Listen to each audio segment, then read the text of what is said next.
Read, think, digest and make it an integral part of your life. पुस्तक परिचय चॅनलमध्ये आपल्या सर्वांचं स्वागत आहे. कर्मवीर भाऊराव पाटील बोध आणि शोध आणि बोध या पुस्तकाचा माझं वाचन पूर्ण झालेलं आहे आणि यातील पहिला भाग जो आहे कर्मवीर भाऊराव पाटील शोध, याचे सर्व भाग मी या अगोदर तुम्हाला सांगितलेले आहेत. आज या पुस्तकातला दुसरा भाग जो आहे आणि जो सगळ्यांच्याच दृष्टीनं अत्यंत महत्त्वाचा आहे तो म्हणजे बोध. मग हा बोध घेताना विद्यार्थी काय बोध घेऊ शकतील, शिक्षक, पालक, संस्था या सगळ्यांसाठी बोध लेखकांनी या पुस्तकाच्या दुसऱ्या भागामध्ये लिहिलेले आहेत. त्यातील आज मी तुम्हाला विद्यार्थी कर्मवीर भाऊराव पाटील यांच्या आयुष्यातून काय बोध घेऊ शकतात हे तुमच्याशी शेअर करणार आहे. महान व्यक्ती ज्या होऊन गेलेल्या आहेत त्या सगळ्या महान व्यक्तींच्या जयंत्या, पुण्यतिथ्या आपण साजऱ्या करतो. त्या कशासाठी करतो तर या व्यक्तींचे विचार, त्यांचे आचार आणि त्यांनी केलेलं कार्य जे आहे ते नवीन पिढीपर्यंत पोहोचावं. इतिहासामध्ये अशा महान व्यक्ती होऊन गेलेल्या आहेत की ज्यांनी स्वतःचं जीवन फक्त स्वतःपुरते जगले नाहीत तर ते समाजासाठी जगले.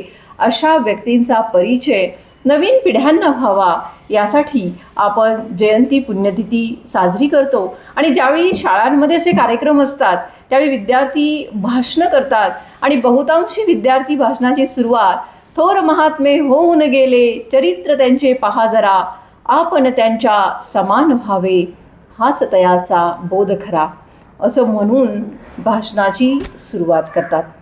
म्हणजे महत्त्वाचं काय असेल तर ज्यावेळी आपण चरित्र वाचतो तर त्यावेळी त्या व्यक्तीच्या जीवनातून आपण स्वतः काय शिकलो किंवा आपण आपल्या आयुष्यामध्ये काय बदल करणार आहोत हे जास्त महत्त्वाचं आहे. म्हणजे वाचनानंतर पुढची गोष्ट घडली पाहिजे ती म्हणजे कृती. आता कर्मवीर भाऊराव पाटलांकडून विद्यार्थी काय शिकू शकतात यामध्ये मला सगळ्यात महत्त्वाची गोष्ट वाटते ती पहिली म्हणजे साधी राहणे. कर्मवीर भाऊराव पाटील यांचा फोटो जर आपण बघितला तर अतिशय म्हणजे सामान्य व्यक्तीसारखा फोटो त्यांचा आहे. आणि दुसरी गोष्ट म्हणजे ते दाढीसुद्धा करत नव्हते. ते म्हणत होते की दाढी करण्यामध्ये वेळ घालवण्यापेक्षा माझ्या दाढीमध्ये जेवढे केस आहेत तेवढ्या शाळा मला उभारायच्या आहेत आणि म्हणून मला या गोष्टीमध्ये वेळ घालवायचा नाही. यावरूनच त्यांचे विचार आपल्याला समजत आहेत की त्यांना स्वतःच्या राहणीमानाकडं त्यांनी कधीच लक्ष दिलं नाही. त्यांचं राहणीमान एकदम साधं होतं. कारण ज्या व्यक्तींना समाजासाठी काहीतरी करायचं असतं त्यांना तीच भूक जास्त असते. जे स्वतःच्या वैयक्तिक किंवा कुटुंबाच्या गरजांपेक्षा त्यांना आपल्या देशाला पहिला प्रेफरन्स द्यायचा असतो. म्हणजे प्राधान्यक्रमामध्ये जर विचार केला जसं आपल्या आयुष्यामध्ये आपल्या कुटुंबाचा प्राधान्यक्रम पहिला असतो तसं या महान व्यक्तींचा प्राधान्यक्रम आपण जर विचारात घेतला तर त्यांच्या दृष्टीने समाजाचं हित, देशाचं हित हा पहिला प्राधान्यक्रम असतो आणि म्हणूनच त्यांच्याकडून अशी महान कामं होत असतात. आता महाराष्ट्रामध्ये ज्यावेळी ते काम करत होते, शाळा स्थापन करीत होते त्यावेळी त्यांच्या पायामध्ये चप्पलसुद्धा नव्हती. त्यानंतर श्रमसुद्धा ते खूप करत होते. म्हणजे अत्यंत साधी राहणीमान त्यांचं होतं. मग यामधून आपण जर आजकाल आपलं बघितलं स्वतःचं तर आपल्याकडे एवढे कपडे, एवढ्या चपला, या सगळ्या गोष्टी अतिप्रमाणामध्ये झालेल्या आहेत. आणि म्हणून आपण आपल्या या ज्या गरजा आहेत त्या थोड्या कमी करण्याचा प्रयत्न करूया की आपणही आपल्याला जर आवश्यक कपडे असतील तर प्रत्येक दिवाळीला, वाढदिवसाला ड्रेस घ्यायची काहीच गरज नाही. उगाचच कपडे एवढे वाढवायचे की कपाटामध्ये ठेवायला सुद्धा जागा नसते. म्हणजे आपण सुद्धा आपल्या गरजा ज्या आहेत त्या गरजा कमी केल्या पाहिजे. नंबर 2 आहे धाडस. सगळे मित्र मिळून पोहायला गेलेले असतात आणि नदीमध्ये मगर दिसते त्यावेळी बाकीची सगळी मुलं घरी पळून जातात पण कर्मवीर मात्र तिथेच उभा राहतात. आणि मग बाकीची मुलं ज्यावेळी बाकीच्या गावातल्या लोकांना सांगतात की तिथे मगर आहे त्यावेळी बाकीची लोक नदीजवळ येतात आणि कर्मवीरांना विनंती करतात की तुम्ही आता बाहेर या म्हणून. म्हणजे भीती हा प्रकारच त्यांच्याकडे नव्हता, एवढं धाडस त्यांच्याकडे होतं. अजिंक्य ताऱ्यावर वर जात असताना वाघ वाटेमध्ये आडवा येतो तरीसुद्धा कर्मवीर न घाबरता त्याच्याकडेच पाहत राहतात. आता या उलट आपण जर विचार केला की आपल्याला वाघ दिसला, मगर दिसली, तर आपली काय अवस्था होईल. म्हणजेच ज्यावेळी आपल्याला खूप काही मोठं काम करायचं असतं त्यावेळी ही भीती जी आहे ती भीती आपण मनातून काढून टाकली पाहिजे. तिसरी गोष्ट आहे संगत. विद्यार्थी वयामध्ये सगळ्यात महत्त्वाची गोष्ट ही आहे की आपण कोणाच्या संगतीमध्ये राहतो. संग तसा रंग, म्हणजे आपण ज्याच्या सानिध्यामध्ये राहणार आहे तशाच सवयी किंवा तसंच आपण बनणार आहोत. एका पुस्तकामध्ये लिहिलेलं आहे की आपण ज्या 10 लोकांच्या समवेत राहतो त्या 10 लोकांसारखेच बनतो, एवढा संगतीचा परिणाम आहे. म्हणून कर्मवीर भाऊराव पाटील सुद्धा वाईट लोकांच्या संगतीत कधीच राहिले नाहीत. जी लोक त्यांना मदत करायची, प्रोत्साहन द्यायची, त्यांच्याशीच ते संगत करत असत आणि त्यामुळेच एवढी मोठी संस्था उभी राहू शकली. आता कूपर कंपनीचे जे मालक आहेत त्यांनी करार केलेला असतो शैक्षणिक संस्थांना मदत करायचा आणि तो अचानक ते रद्द करतात. त्यावेळी त्या कंपनीच्या मालकाच्या अंगावर सुद्धा कर्मवीर भाऊराव पाटील धावून गेलेले आहेत. त्याचबरोबर किर्लोस्कर कंपनीचे मालक ज्यावेळी मदत करायला नकार देतात त्यावेळी सुद्धा त्यानंतर कर्मवीर भाऊराव पाटील त्यांच्याशी मित्रत्वाचे जे संबंध असतात ते संबंध तोडून टाकतात. म्हणजे आपण अशा लोकांच्या सहवासात राहिलं पाहिजे की ज्या लोकांमुळे आपली आयुष्यामध्ये प्रगती होईल. नाहीतर काही लोक आपल्याला मागे खेचण्यासाठी तयारच असतात आणि मग अशा लोकांच्या सहवासात राहिल्यामुळे आपल्या मनामध्ये सुद्धा नकारात्मक विचार निर्माण होतात आणि अशा लोकांच्या संगतीत राहून फायदा तरी काय आहे.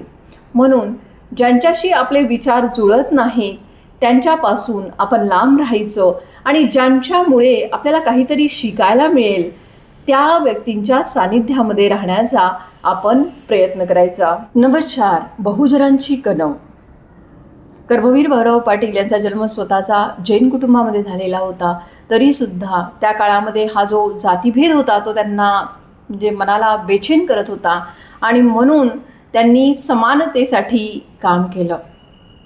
एक दिवस एका शाळेच्या बाहेर एक मुलगा शिकायला बसलेला असतो. त्यावेळी तो मुलगा बाहेर का बसलेला आहे हे चौकशी करून त्या मुलाला ते कोल्हापूरच्या हॉस्टेलमध्ये स्वतः नेऊन शिकण्यासाठी ॲडमिशन घेऊन देतात. शिवाय एक दिवस एक मुलगा थंडीने कुडकुडत असतो आणि तो महाराजा मुलगा आहे असं समजतं, तरीसुद्धा कर्मवीर भाऊराव पाटील स्वतःसाठी आजोबांनी शिवलेला एक सुंदर असा भारी कोट त्याला नेऊन देतात. या उदाहरणांमधूनच आपल्याला त्यांची बहुजनांविषयीची जी कणव होती ती दिसून येते. जे यामधून आपण काय शिकू शकतो तर काही मुलं किंवा काही व्यक्ती आपण चांगल्या कुटुंबामध्ये जन्माला आलो म्हणून खूप गर्व करतात. तुम्ही कुठल्या कुटुंबामध्ये जन्माला येणार यामध्ये तुमचं काय श्रेय आहे. तुम्ही जे कर्म करणार आहात ते तुमचं श्रेय.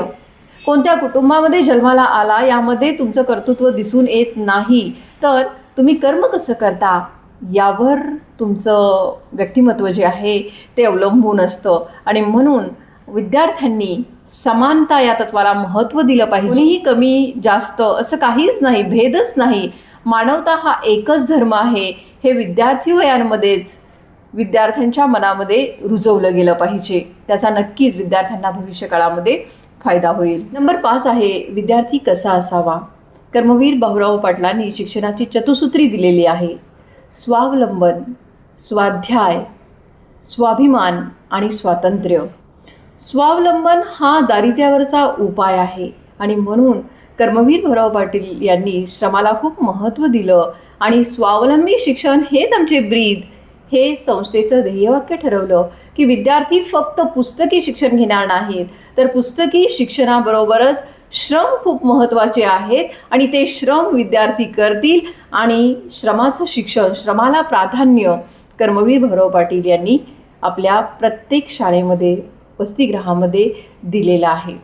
कर्मवीर भाऊराव पाटील म्हणतात की अन्यायाविरुद्ध उठाव करणारा, चूक या गोष्टीला चूकच म्हणणारा जर विद्यार्थी माझ्या संस्थेमधून घडला तर तो खरा माझा विद्यार्थी असेल. अन्याय सहन करणारा विद्यार्थी समाजाला काय उपयोगाचा.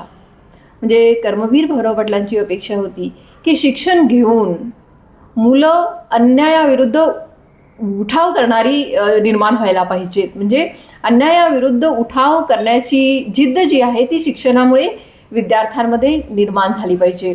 आजच्या देशामध्ये ज्या समस्या आहेत त्या सगळ्या समस्यांवर काय उपाय करता येईल हा तरुणांनी विचार केला पाहिजे आणि तरुणच या गोष्टींमध्ये बदल घडवू शकतात.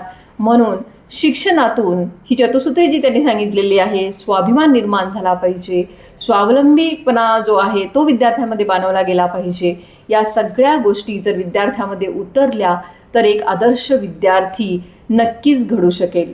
कर्मवीर भाऊराव पाटील यांनी स्वतःच्या जीवनातून विद्यार्थ्यांसाठी ही सगळी मूल्य साध्य करून दाखवलेली आहेत आणि म्हणून आपणही त्यांच्या चरित्रातून काहीतरी शिकायला पाहिजे. म्हणून जे काही आपल्याला जमेल ते आपण करायला सुरुवात करूया.